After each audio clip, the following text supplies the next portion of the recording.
تنصروا الله ينصركم ويثبت أقدامكم. بسم الله الرحمن الرحيم. السلام عليكم ورحمة الله وبركاته.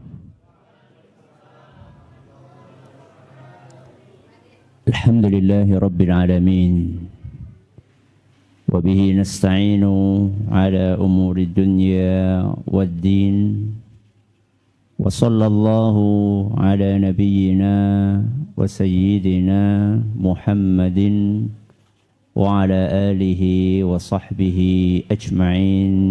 أما بعد. Para hadirin dan hadirat sekalian, dan juga segenap pendengar serta pemirsa rahimani wa rahimakumullah. Ini adalah Harun Family Catering. Berarti keturunannya Bapak Harun gitu ya. Yang benar keturunan Bapak Harun apa keturunan Madharis? Jadi Harun anaknya Madaris. Oh gitu. Anaknya Harun kemudian berkembang jadi keluarga Madaris. Madaris. Masya Allah. Bapak Madaris itu kakek. Kakek yang keberapa? Kakek yang pertama. Saya mau bikin kuis. Hadiahnya sepeda. Enggak. Itu door prize itu. Sebutkan 5 nama ikan. Bukan ya. Khusus buat anak-anak. Khusus buat anak-anak. Yang merasa anak-anak angkat tangan. Oh jangan. Ini kakek-kakek jangan. Khusus untuk anak-anak.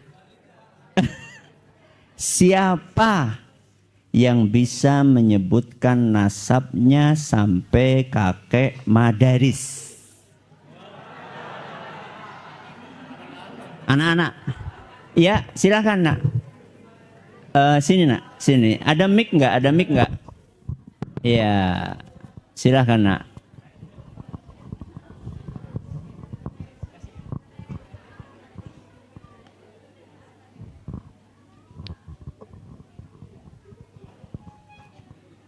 Assalamualaikum warahmatullahi wabarakatuh. Waalaikumsalam warahmatullahi wabarakatuh. Nama saya Mahirah Radiah Taufiqah binti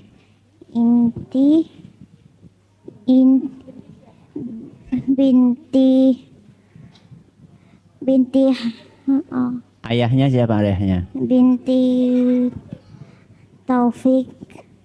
Iya. Priadi Bin Yusuf bin Akid bin Afid bin Akid bin Aksan. Ya, bin Aksan. Bin Aksan. Ya, bin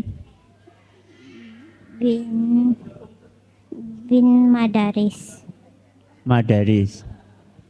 Saya nggak tahu bisa menyatakan benar atau tidak. Saya tanya dulu, Pak Taufik benar nggak tuh? Oh, gimana? Bapak-bapak dikasih nggak hadiah? Dikasih nggak? Oh, Masya Allah. Kasih apa ini? Voucher. Oh, ada voucher. Silakan voucher. Ananda, siapa tadi namanya? Radiah. Sini nak, Ananda Nadia. Masya Allah. Alhamdulillah. Silakan. Barakallahu fiik. Afan. Masya Allah. Masya Allah. Alhamdulillah. Adakah di antara yang hadir semua? Ya, sekarang buat semuanya. Bukan cuma untuk anak-anak.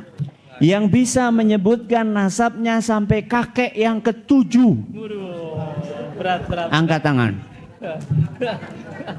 Ustadz yang angkat tangan. Oh, Masya Allah, angkat tangan.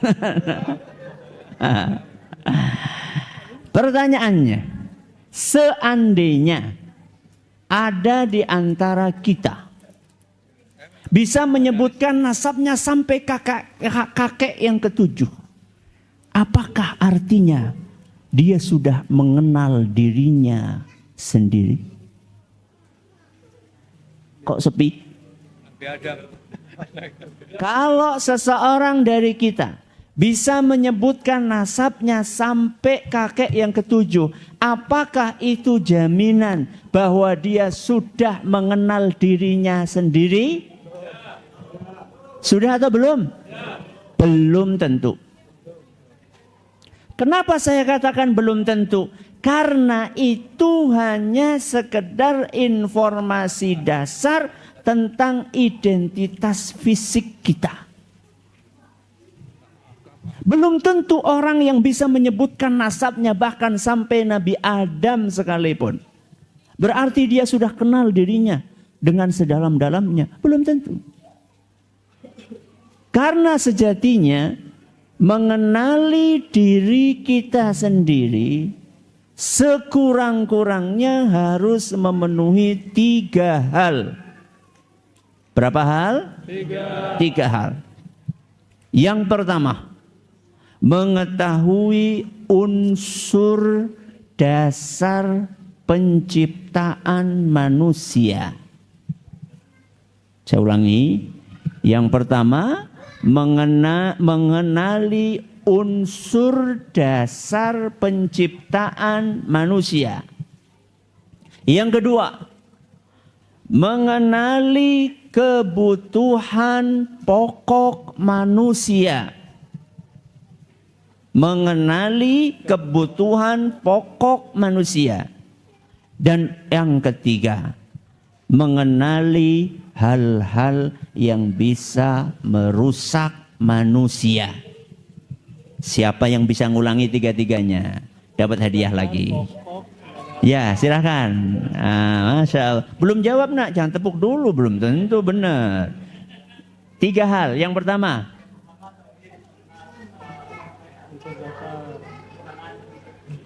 unsur dasar penciptaan manusia. Bagus. Yang kedua,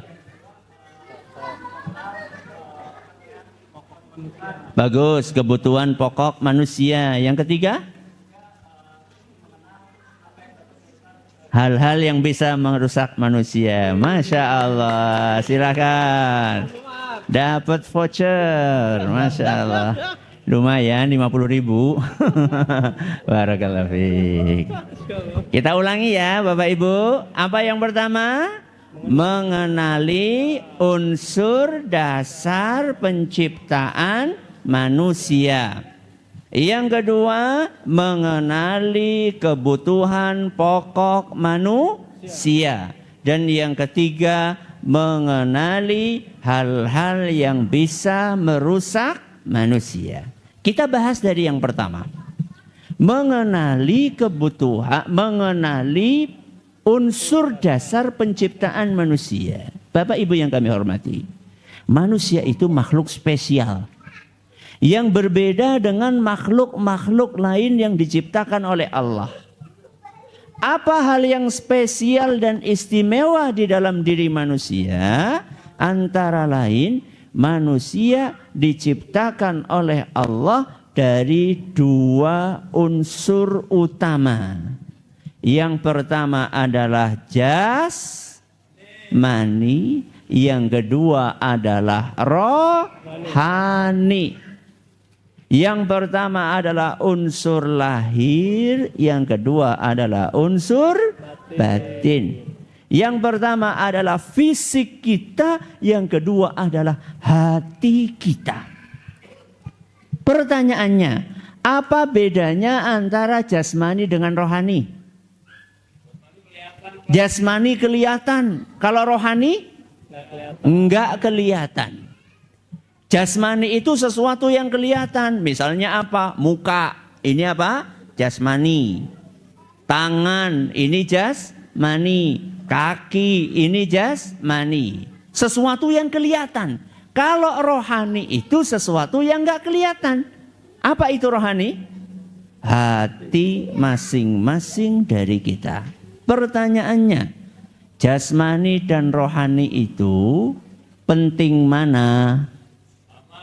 Sama-sama pentingnya. Berarti yang harus diperhatikan jasmaninya atau rohaninya? Dua-duanya. Tapi kebanyakan orang lebih suka memperhatikan jasmani apa rohani? Jasmani apa rohani? Buktinya apa? Buktinya setiap pagi rajin jogging, suruh berangkat subuhan, malesnya minta ampun. Betul atau tidak? Angkat tangan yang kayak gitu. Apa buktinya kita ini lebih memperhatikan jasmani dibandingkan rohani? Buktinya kalau suruh skincare, rajinnya luar biasa. Kalau suruh baca Quran, malesnya luar biasa. Hanya memperhatikan jasmani dibandingkan apa? Rohani. Buktinya kita hanya memperhatikan jasmani dibanding rohani. Disuruh jalan jauh buat piknik, sukanya luar biasa. Disuruh berangkat ke masjid, malesnya luar biasa. Padahal jasmani dan rohani sama-sama penting. Orang itu masuk neraka gara-gara jasmaninya yang rusak atau rohaninya yang rusak? Hah, jasmani? Rohani. Pernah dengar ada orang masuk neraka gara-gara pilek? Enggak. Pernah dengar ada orang masuk neraka gara-gara kakinya pincang? Enggak ada. Yang ada adalah orang gak jadi masuk surga gara-gara sombong. Sombong itu penyakit jasmani apa rohani? Rohani. Oke. Jadi unsur yang pertama, hal yang pertama yang harus kita kenali dari diri kita, bahwa manusia diciptakan dari dua unsur dasar, jasmani dan apa? Rohani. Kita pindah poin yang kedua. Kita dikatakan mengenali diri kita sendiri kalau kita mengetahui kebutuhan pokok manusia. Mengetahui apa, Bapak Ibu? Kebutuhan pokok manusia. Manusia terdiri dari jasmani dan rohani. Masing-masing dari jasmani maupun rohani punya kebutuhan pokok. Apa kebutuhan pokok jasmani?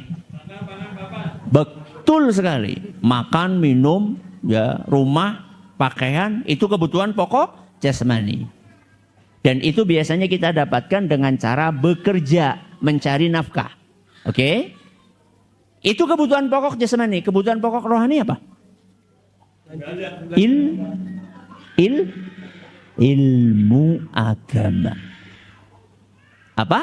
Ilmu agama. Kenapa saya sebutkan ilmu dulu sebelum ibadah? Karena ibadah itu harus ada landasannya. Landasannya adalah ilmu. Dan ilmu didapatkan dengan cara ngaji. Makan dan minum didapatkan dengan cara bekerja. Sedangkan ilmu agama didapatkan dengan cara ngaji. Pertanyaannya, lebih penting mana? Ilmu agama. Lebih penting nyari duit apa ngaji? Sama-sama penting. Oke. Sama-sama penting. Karena ini buat ngurusi jasmani, yang ini buat ngurusi rohani. Kalau kita katakan sama-sama penting, betul. Mencari makan penting, mencari ilmu penting. Tapi penting mana antara ilmu dengan makan? Hah? Makan? Ilmu atau makan? Betul. Yakin? Kata siapa? Bagus. Berani bertanggung jawab. Saya katakan kata Imam Ahmad bin Hanbal rahimahullah. Salah satu murid terunggul Imam Syafi'i. Apa kata beliau? Kebutuhan manusia terhadap makan dan minum. Kebutuhan manusia terhadap ilmu agama lebih primer dibandingkan kebutuhan dia terhadap makan dan minum. Kok bisa Ustadz? Karena manusia itu butuh makan dan minum sehari berapa kali? 3 kali. Yang diet berapa kali? 2 kali. Sedangkan ilmu agama kita butuhkan berapa kali dalam satu hari? 5 kali dok. Kita butuhkan setiap saat. Kalau tidak percaya, ketika kita bangun tidur, apa yang kita butuhkan? Begitu bangun tidur, apa yang kita butuhkan? Air. Bangun tidur, apa yang kita lakukan? Berdoa kan? Berdoa. Doa itu dapat dari mana? Dari ilmu. Berarti begitu bangun tidur kita butuh ilmu. Baca doa bangun tidur. Apa doanya bangun tidur? Alhamdulillahilladzi ahyana ba'dama amatana wa ilaihin nusyur. Biasanya setelah bangun tidur ngapain kita? Buka HP. Habis bangun tidur biasanya ngapain? Buka HP. Ke kamar? Mandi. Ketika kita akan masuk kamar mandi butuh apa? Doa. Ilmu. Ilmu doa masuk kamar mandi. Apa doanya? Allahumma inni a'udzubika minal khubuthi wal khaba'ith. Ketika kita melangkahkan kaki kita masuk ke kamar mandi, butuh apa? Ilmu. Ilmu apa? Kaki mana dulu? Jawabannya kaki kiri. Begitu sudah masuk ke dalam kamar mandi, kita akan jongkok. Butuh apa? Iya, tenaga pasti. Mau jongkok butuh apa? Ilmu. Ilmu apa? Jangan bilang ilmu jongkok. Ilmu apa? Ilmu agama. Ilmu menghadap kemana jongkoknya? Ke barat atau ke timur? Jangan barat. Masya Allah, betul sekali. Kalau enggak ke utara ya ke selatan. Setelah selesai buang hajat, kita butuh apa? Ilmu. Ilmu. Ilmu apa? Belum keluar kamar mandi, wong baru selesai buang hajat. Kita butuh ilmu apa? Istinja. Istinja. Kita itu membersihkan pakai tangan kanan atau tangan kiri. Butuh ilmu. Coba sekarang, kita belum keluar kamar mandi nih. Sudah berapa ilmu yang kita butuhkan? Apakah ada di antara kita begitu bangun tidur, kita langsung nyari empal gentong? Cirebon ya? Atau begitu bangun tidur nyari mendoan? Ya, Purwokerto. Enggak ada orang bangun tidur itu nyari makanan. Yang ada yang dibutuhkan adalah ilmu. Berarti kata Imam Ahmad itu benar. Bahwa kebutuhan manusia terhadap ilmu lebih primer daripada kebutuhan dia terhadap makanan dan minuman. Tapi sayangnya kebanyakan waktu kita lebih banyak buat nyari duit atau nyari ilmu? Nyari duit. Itu yang sangat disayangkan. Kita nyari duit dalam satu hari bisa sampai 8 jam. Bahkan ada yang sampai 10 jam. Nyari ilmunya? Nyari ilmunya? Setahun 2 kali. Padahal kita itu butuh ilmu terus. Sehingga waktu kita untuk mencari ilmu agama dibandingkan waktu kita untuk mencari makanan dan minuman. Itu harus seimbang. Bahkan harus lebih besar. Oke, ya, ini poin yang kedua. Mengenal kebutuhan dasar manusia. Kebutuhan dasar fisik manusia adalah makan dan minum. Kebutuhan dasar rohani manusia adalah ilmu. Sekarang kita masuk pembahasan yang terakhir. Enak kan ngaji sama saya, nggak lama kan? Ya.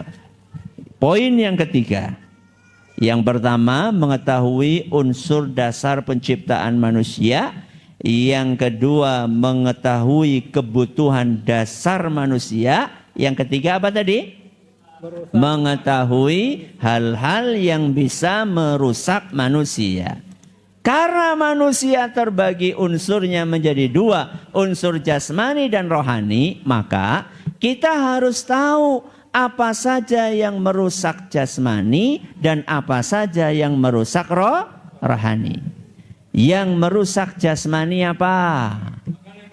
Makan berlebihan, minum berlebihan. Terus apa lagi? Tidur berlebihan atau tidur kurang?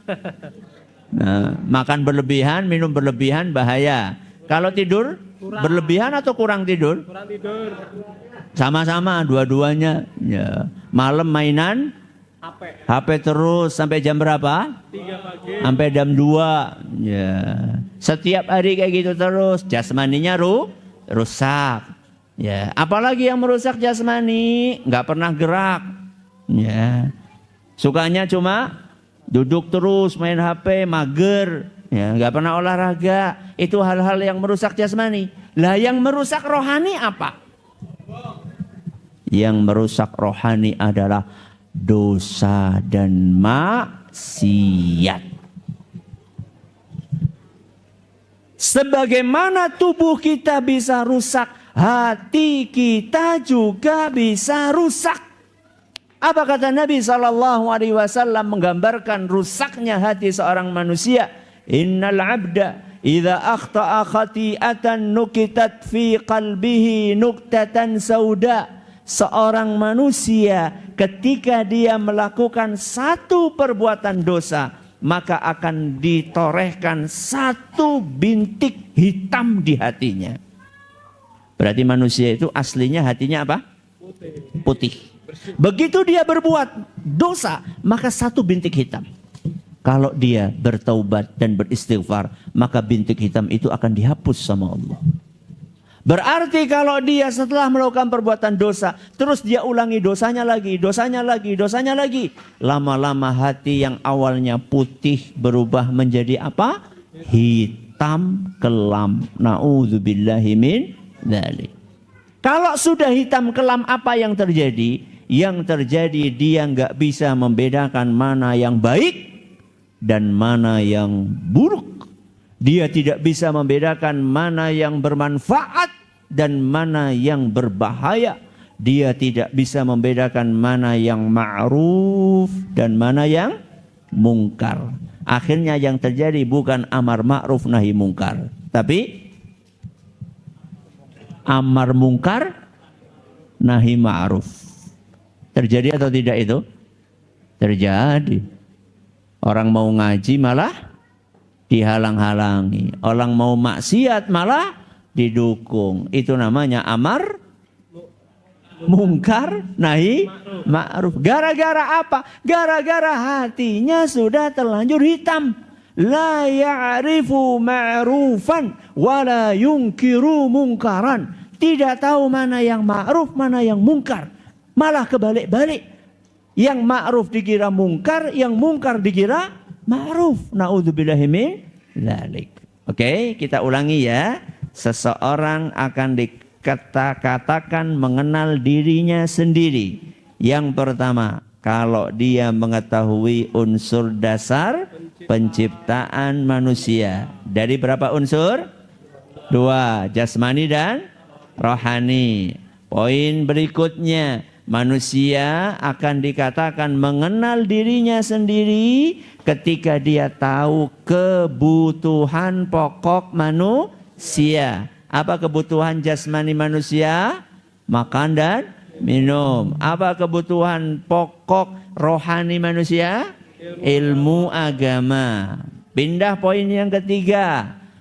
Kita akan dikatakan mengenal diri kita seandainya kita mengetahui hal-hal yang bisa merusak manusia, yang bisa merusak jasmani manusia, kurang makan, kurang tidur, kebanyakan makan, kebanyakan tidur, yang bisa merusak rohani manusia apa tadi?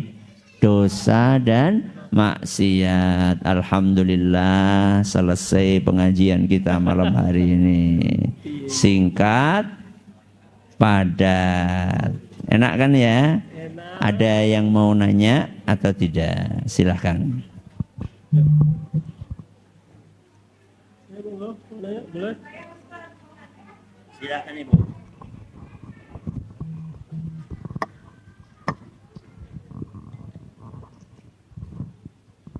Bismillahirrahmanirrahim. Assalamualaikum warahmatullahi wabarakatuh. Waalaikumsalam warahmatullahi wabarakatuh. Nama saya Siti Khadijah. Saya dari keluarga Harun, beralamat di Cirebon. Saya ingin menanyakan Ustadz, tadi Ustadz kan bilang bahwa yang merusak rohani itu dosa dan maksiat ya Ustadz. Betul. Nah, setiap dosa itu akan ada titik di hati. Nah, kadang saya tuh suka dengar kalau itu suka tobat. Jadi begitu tobat langsung kumat kayak gitu Ustadz. Nah, berarti nih logika kita Ustadz, begitu begitu ada titik hitam, begitu kita istighfar bertobat langsung dihapus. Berbuat lagi, dihapus lagi, seperti itu Ustadz. Nah, bagaimana sih caranya supaya kita tuh selalu istiqomah gitu Ustadz. Jadi nggak ada, memang sebagai manusia pasti ada salah ya Ustadz ya gitu ya. Nah, bagaimana kita selalu istiqomah gitu, pengennya sih bener aja gitu Ustadz. Demikian pertanyaan dari saya. Wassalamualaikum warahmatullahi wabarakatuh. Waalaikumsalam warahmatullahi wabarakatuh. Terima kasih Ibu, pertanyaan yang sangat bagus sekali. Sebelum saya jawab, saya pengen tanya dulu. Mungkin nggak manusia terbebas dari dosa? Mungkin atau tidak? Tidak mungkin. Kenapa? Karena itu sudah kodratnya manusia. Apa kata Nabi SAW? Kullu bani Adam khata. Setiap anak keturunan Nabi Adam pasti banyak dosanya. Ada yang bukan keturunan Nabi Adam? Ada? Alhamdulillah. Siapa tahu ada yang menganut teori Darwin. Nggak ada kan ya? Semua dari kita keturunan Nabi Adam. Semua keturunan Nabi Adam itu banyak dosa. Berarti termasuk kita atau tidak? Termasuk kita. Lah terus yang membedakan antara orang yang beriman sama yang tidak beriman apa? Ini jawabannya. Yang membedakan antara orang yang beriman dan yang tidak beriman adalah kalau orang yang beriman begitu melakukan perbuatan dosa, dia segera untuk kembali kepada Allah Subhanahu wa taala. Dengan cara beristighfar, bertaubat, beramal saleh untuk menghapuskan dosa-dosa itu. Kalau orang yang tidak beriman, setelah dia melakukan perbuatan dosa, dia akan ulangi dan dia akan menunda-nunda taubat. Jadi orang yang beriman itu bukan orang yang gak pernah berbuat dosa, bukan. Orang yang beriman adalah orang yang setelah melakukan perbuatan dosa, dia segera bertobat kepada Allah. Tidak menunda-nunda. Entah itu dosa yang kaitannya dengan hablum minan nas, maupun dosa yang kaitannya hablum minallah. Dosa yang kaitannya hablum minan nas, berbuat salah kepada istri, menyakiti suami, berbuat salah kepada anak, berbuat salah kepada orang tua. Orang yang beriman itu segera minta maaf, tidak menunda nunggu bulan Syawal. Oh nanti aja maaf-maafannya. Masih lama, belum datang bulan Syawal. Enggak. Nabi SAW mengatakan falyatahallalhu minhul yaum. Hendaklah dia segera minta dihalalkan. Jadi hari ini berbuat salah, hari ini juga minta maaf. Itu bedanya. Kalau orang yang tidak beriman nunggu nanti.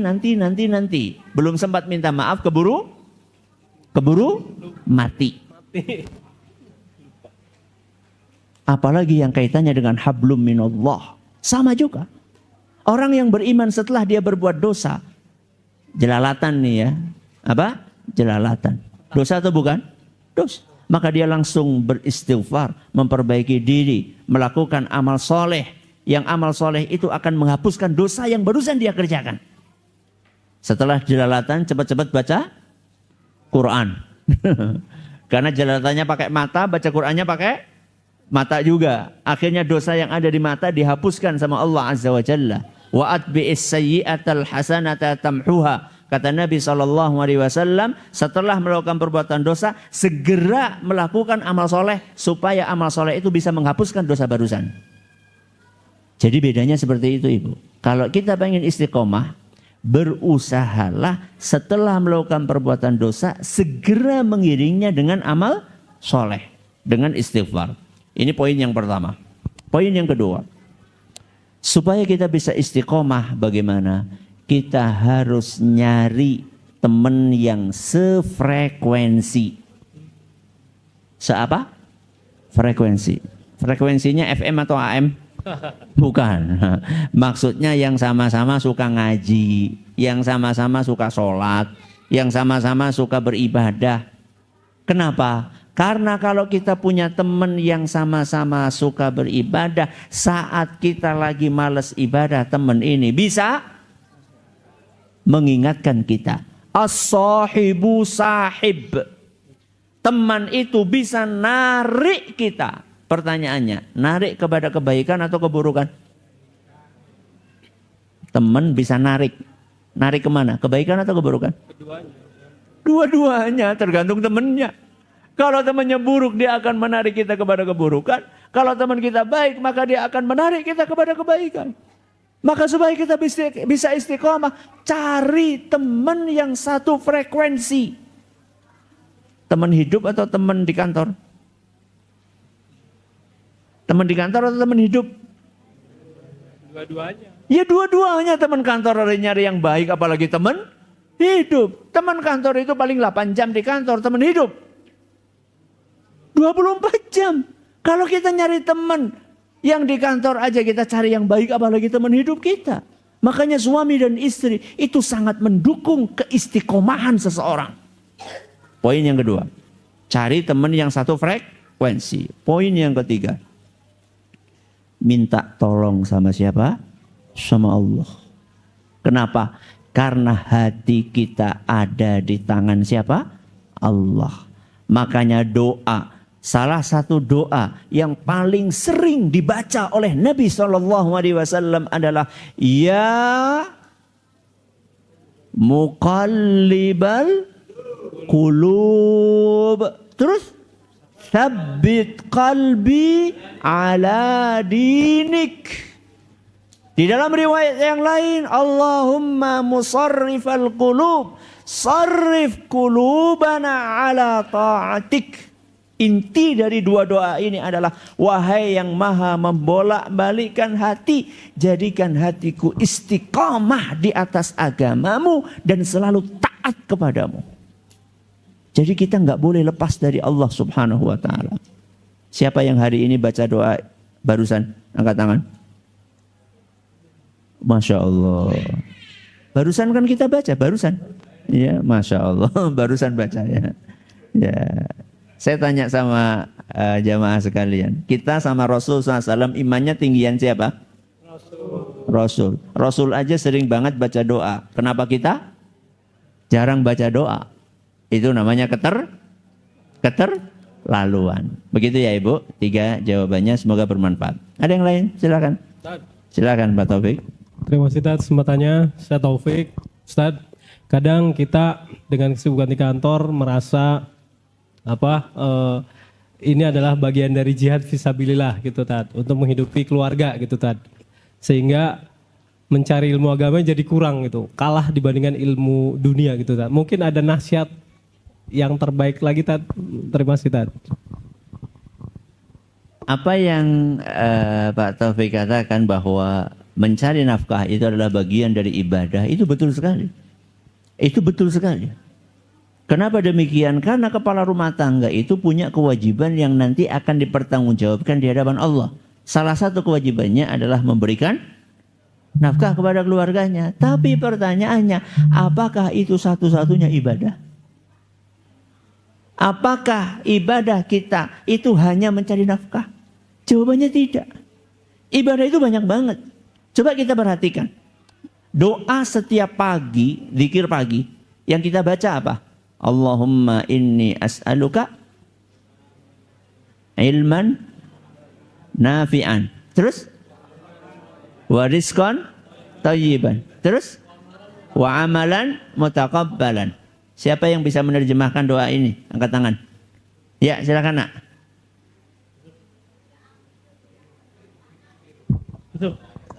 Allahumma.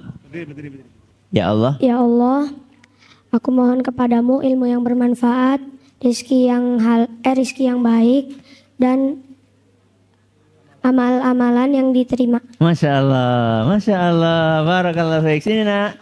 Masya Allah, alhamdulillah, Masya Allah, barakallah fiik, wa jazakallah khairan. Setiap pagi kita doa sama Allah, minta 3 hal. Coba, yang pertama, ilman nafi'an, ilmu yang bermanfaat. Yang kedua, rizqan thayyiban, rezeki yang baik. Yang ketiga, amalan mutaqabbalan, amalan yang diterima. Coba lihat urutannya. Yang pertama apa? Ilmu yang bermanfaat. Yang kedua, rezeki yang baik. Yang ketiga, amalan yang diterima. Kenapa ilmu nomor 1?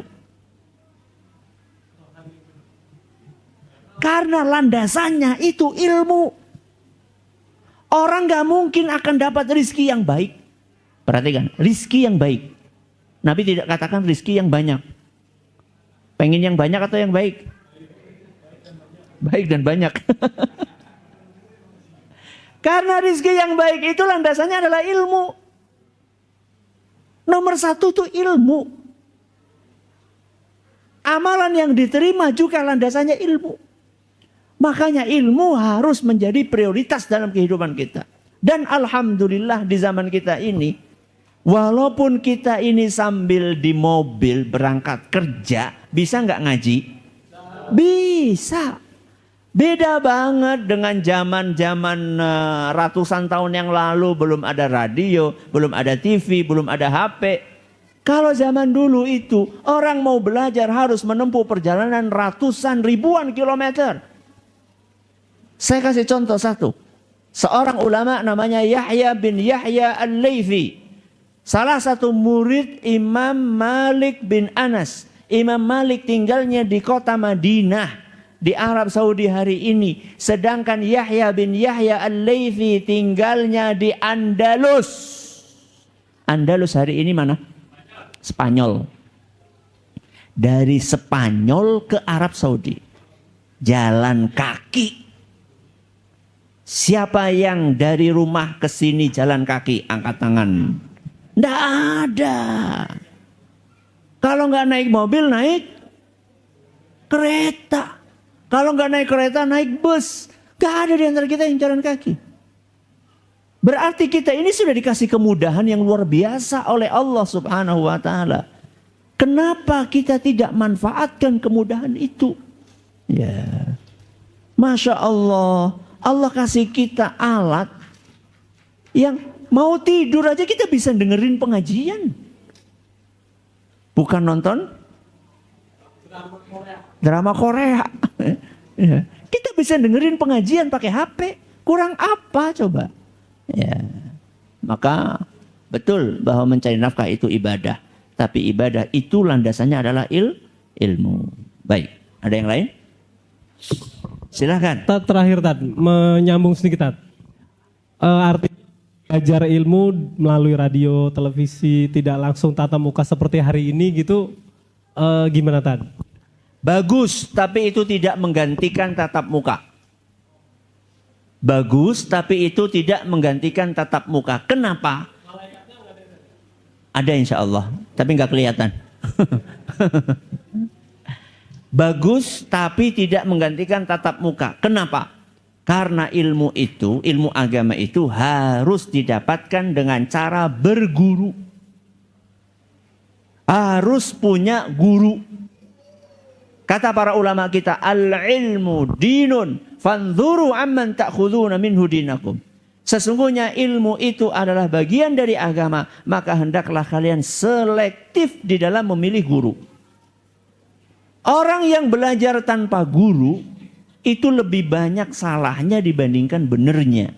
Man kana syaikhuhu kitabahu kana khata'uhu aktsara min sawabihi. Barang siapa yang gurunya buku, maka lebih banyak salahnya dibandingkan benernya.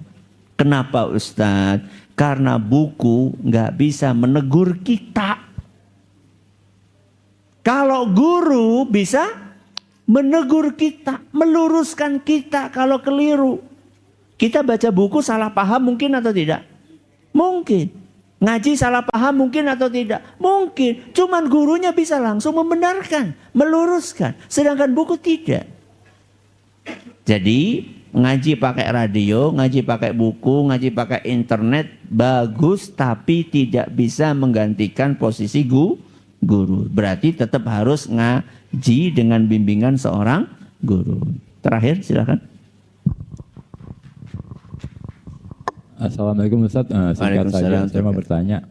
Dahulu waktu muda saya pernah punya hutang ya. Dan ketika saya niat bayar, saya tidak pernah bertemu dengan 4 orang saya berhutang. Nah, itu hutang saya gimana jadi Ustaz? Apakah cara bayarnya gitu Ustaz? Makasih. Assalamualaikum warahmatullahi wabarakatuh. Waalaikumsalam warahmatullahi wabarakatuh. Saya pernah punya utang sama seseorang. Saat saya akan bayar, orangnya meninggal. Apa yang mesti kita lakukan? Cari ahli warisnya. Cari ahli warisnya. Udah nggak ada Ustadz anaknya, cari cucunya. Udah nggak ada Ustadz cucunya, cari cicitnya. Sampai ketemu. Setelah dicari-cari ternyata tidak ketemu, baru saat itu boleh kita mensedekahkan harta itu dengan niat mudah-mudahan pahalanya sampai kepada si almarhum yang pernah kita pinjam duitnya. Itu solusi terakhir. Jadi itu bukan solusi pertama. Jadi solusi pertama kita harus cari ahli warisnya terlebih dahulu. Saya kira cukup sampai di sini. Bapak Ibu yang kami hormati, terima kasih atas perhatiannya. Mohon atas segala kekurangannya. Wassallallahu ala nabiyyina Muhammadin wa ala alihi wa sahbihi wa ajma'in. Subhanakallahumma bihamdika asyhadu an la ilaha illa anta astaghfiruka wa atubu ilaik. Assalamualaikum warahmatullahi wabarakatuh. Video ini dipersembahkan oleh